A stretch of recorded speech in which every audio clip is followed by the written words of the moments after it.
তুমি তুমি না আরেকবার প্রুফ করে দিলাম তোমার চোখে আমি একজন অযোগ্য মানুষ।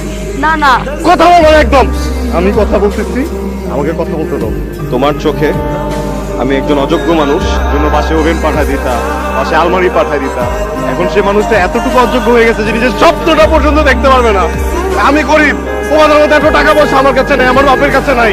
আমার বাবা একজন কৃষক, তার পকেটে যে কয় টাকা ছিল সেই কয় টাকা দিয়ে উনি আমাকে যে পড়ালেখা করতে পারছে আমাকে ওইটাই করাইছে। ওইটা করে আমাকে শিক্ষিত করে শহরে পাঠাইছে। আমি ওই শিক্ষাগত যোগ্যতা দিয়ে কিছু না কিছু করতে চাই। তোমার চাচা মামার টাকা দেয় না। এরকম না ব্যাপার। এইরকমই আগে জানতে না যে আমার টাকা নাই, তো রাষ্ট্র কেন সম্পর্কে টাকা দেখে আমার জীবনে প্রত্যেকটা মুহূর্তে প্রত্যেকটা সেকেন্ডে তুমি আমাকে এটা বুঝাও যে আমাকে দিয়ে কিছু হবে না। আমি খুবই অযোগ্য, আমি খুবই ছোট। সরি আমি নো, আমি শুনতে চাই না। আমি এই পণ্যই হইতে চাই না। চাচার টাকা আছে, 1 কোটি টাকার গরম দেখো আমার না। আজকের পর থেকে তুমি কোনোদিন আমার সাথে কথা বলবা না প্লিজ না। আমি তো পণ্য, এই পণ্য নট ফর সেল। কয়টা বাজে? এগুলো দিনদীপ্তর মতো বলে ফেললে এখন 11টা বাজে। তুমি যে একটা দায়িত্ব জ্ঞানহীন মানুষ এটা তোমাকে দেখলেই বোঝা যায়। 11টা বাজে এটা নির্লজ্জের মতো কেমনে বলছো? বলবে আমি ঠিক টাইমে আসছি। আমাদের টাইমলাইন কয়টা? তোমার টাইমলাইন তুমি নিজে জানো না? বলেন না। 3টায়। এখন বাজে 11টা। আমার কাজ তো চলছে, আপনি চিন্তা করছেন। আহা, চিৎকার করবো না। উপর মহল থেকে চাপ আসছে, প্রতিটা টয়লেট আমার সুন্দর মতো বুঝাই দিতে হবে। ক্লায়েন্ট আমাকে প্রেশার দিচ্ছে, এভাবে চলতে পারে না। না বেশ তুমি কিন্তু ফাইজলামি করতেছো। আবারও বলবে আমি এখানে ইঞ্জিনিয়ার, আপনি আমার সাথে চিৎকার করতে পারেন না। আমি তো কথা বলছি আপনার সাথে। আহা, কোম্পানি চালানোর স্বার্থে যা যা করা থাকে সেটা তো আমাকে করতে হবে। উপর মহলে চাপ তো আমি বুঝি, তুমি তো বুঝো না। আমার কথা একটু শুনুন, আপনি চিৎকার করেন। আপনি যে লাস্ট শেফটার সাথে কি জন্য বলছিলেন এটা তো ঠিক না। আমার কলিগ, আপনি আমার কলিগের মতো কথা বলছেন। না বেশ তো না। আস্তে কথা বল, কথা মুখে যাইতেছে না। অশিক্ষিত কথাকার ইঞ্জিনিয়ার আমি বেটা, ফাইজলামি করছ তুই। শিক্ষা নাই ভিতরে। এই কলবাসের মুখে ঢুকে একদম পা থেকে মাথা পর্যন্ত শিক্ষা দেখাবি বলবে। রাফিক, এই চুপ, কিসের নাফে? তোর মহল্লার ছোট ভাই আমি, চিল্লাইতে তুই কেন? আমি তো চিল্লাইতে পারি, আমি চিল্লাইতেছি। মূর্খ কথাকার দালাল একটা। সমস্যা কোথায় এগুলো মানুষ? কাজ না করে কাজে চাপ দিতে তোর বাপ এসে কাজ করবে। আর কোম্পানি কাজ করতো পারবো না। আমার তো চাকরি থাকবে না। কিসের চাকরি থাকবে না? কিসের লস হবে? কোম্পানি লস হবে? কোম্পানি লস হবে? কোম্পানিতে একটা লস হবে না। লস হবে তোর। তুই যে একটা বাটপার, তুই যে একটা দালাল, আমার মতো যতগুলো ইঞ্জিনিয়ার আছে সবার কাছে ডিজাইন করে নিজের নামে সাবমিট করতেছিস। এই টাকা মেরে খাইতেছিস করতে কি আর জানে কোম্পানি করবে না তোর চাকরি। আমার বাবা তো কষ্ট করে পড়ালেখা ইঞ্জিনিয়ার বানাইছে তোর মতো দালালের কথা শোনার জন্য না। নাবিল, তুমি কিন্তু ভুল বুঝতেছো। আমি আবারও বলে দিলাম কিন্তু। তোমার প্ল্যানটা খুব সুন্দর, আমি তোমার চিন্তার সাথে একমত। আসলে তো তুমি কেন চাকরি করো? তুমি একজন আর্কিটেক্ট। আর্কিটেক্ট মানে ইনোভেটিভ প্ল্যান। তোমার ইনোভেটিভ চিন্তায় যদি কাজে না লাগে তাহলে চাকরি তো তোমার জন্য না। তোমার নিজের একটা অফিস হবে, প্রাইভেট একটা ফার্ম হবে, এটাও আমি অ্যাপ্রিসিয়েট করি। ধন্যবাদ আঙ্কেল। তো চলো আমরা এখন কিছু খাই। আঙ্কেল প্লিজ আপনি খেয়ে নেন, আমি আজকে উঠি। আরে এখন তো লাঞ্চ আওয়ার, কিছু একটা তো খেতে হবে। আরেকদিন তাহলে একটা কাজ করি, সুইট কিছু দিতে বলি, অসুবিধা নেই তো?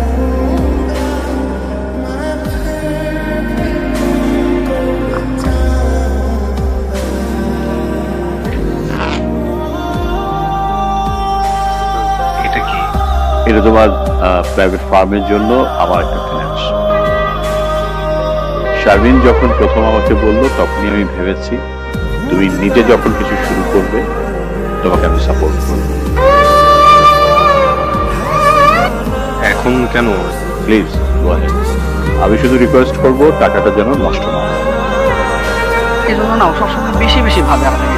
ভাই আমি কথা দিচ্ছি কোনো সমস্যা হবে না, আপনি প্লিজ একটাবার আসেন।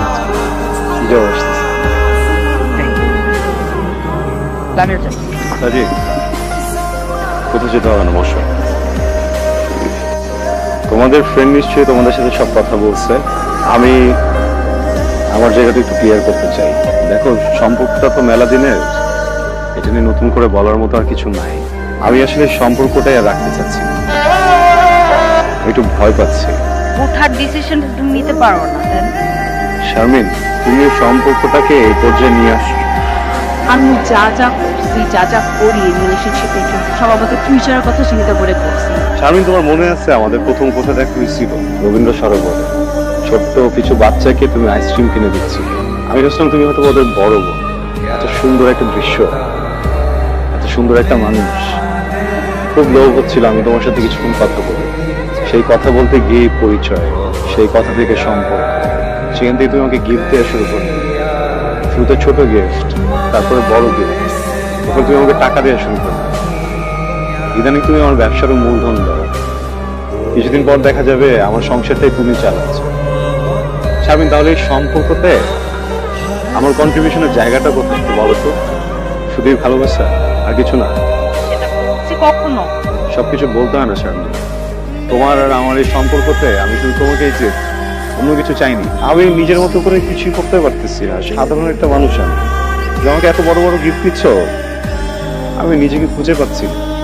তোমার উপহার, তোমার চাওয়া পাওয়া সবকিছু মাঝে আমি কোথায় যেন হারিয়ে যাচ্ছি শারমিন। আমার জীবনটা কি আমার না? এটা তো শুধুমাত্র তুমি কেন্দ্রিক না, তাই না? তুমি এভাবে বলো না প্লিজ। শারমিন, আমি যদি জানতাম তুমি এত বড় পরিবারের মেয়ে, আমি তোমার সাথে সম্পর্কতে যেতাম না। আমি নিম্নবিত্ত পরিবারের ছেলে, আমার পক্ষে যখন 10 টাকা থাকে না, তখন আমি বড় বড় স্বপ্ন দেখতে পারি। আমার বাবা আমাকে এটা শিখিয়েছে, আমার মা শিখিয়েছে।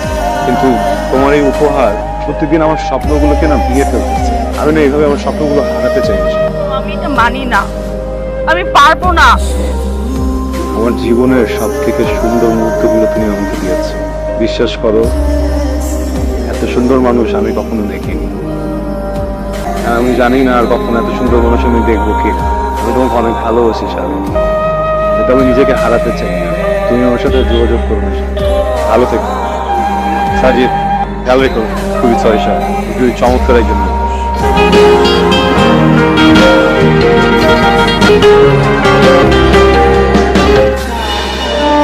হ্যালো নাফিস, কথা বলতেছে না কেন? হ্যালো শারমিন, আমার অনেক কথা বলতে ইচ্ছা করতেছে, আমি কেন যেন বলতে পারতেছি না। তুমি কোথায়? নাফিস, কি হয়েছে? কি দিক তাকাও। সকি কি হয়েছে বলো। শারমিন, আমার বুকটা অনেক ভারী হয়ে গেছে, আমি ভাষা নিতে পারতেছি না। দিকে তাকাও। আমাকে একা ভার নিতে কে বলছে? আমি আছি না? তুমি আমার কখনো ছেড়ো না।